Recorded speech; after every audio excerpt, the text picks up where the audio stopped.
مرحبا بكم في قناتنا. اليوم سأشارككن قصة مؤلمة، قصة لم أتخيل يوما أن أعيش تفاصيلها.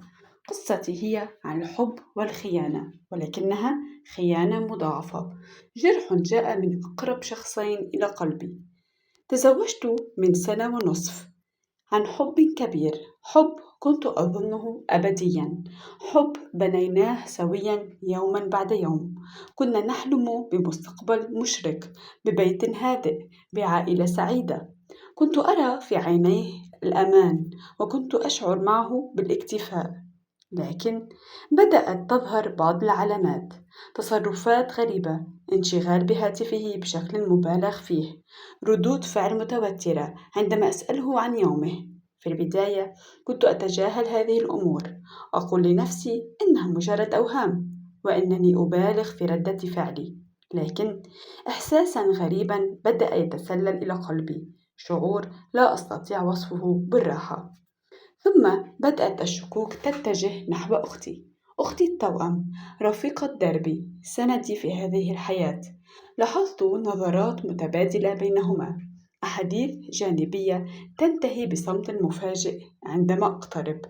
كانت تتجنب النظر في عيني، وأصبحت تخفي هاتفها عني.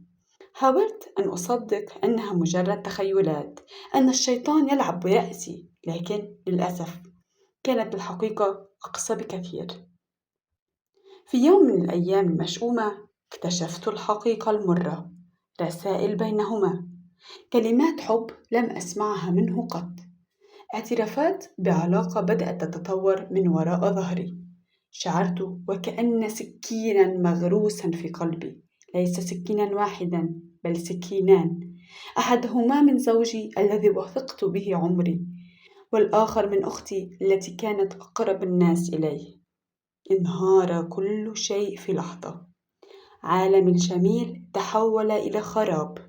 بكيت بحرقة لم أبكها من قبل، شعرت بأن روحي تنتزع مني. حاولت أن أتماسك، أن أظل قوية، لكن الصدمة كانت أكبر من أي احتمال. واجهته، أنكر في البداية واتهمني بالجنون والغيرة المفرطة. ثم عندما واجهته بالأدلة ادعى أنها هي من كانت تحاول إغراءه، وأنه كان يرفض. وحلفت أختي أنها ستنهي أي تواصل بينهما، لكن الكذب له أرجل قصيرة. اكتشفت مؤخرا أنهما ما زالا على تواصل، وأن الوعود كانت مجرد أكاذيب. الآن أنا ضائعة، لا أعرف ماذا أفعل. أحب زوجي، لكن كيف يمكنني أن أثق به بعد كل هذا؟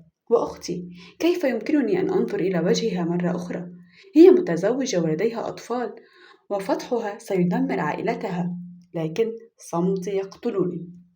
أنا هنا اليوم أشارككم قصتي بقلب موجوع، لعلني أجد بينكم من مر بتجربة مشابهة، أو من لديه نصيحة أو كلمة طيبة تخفف عني.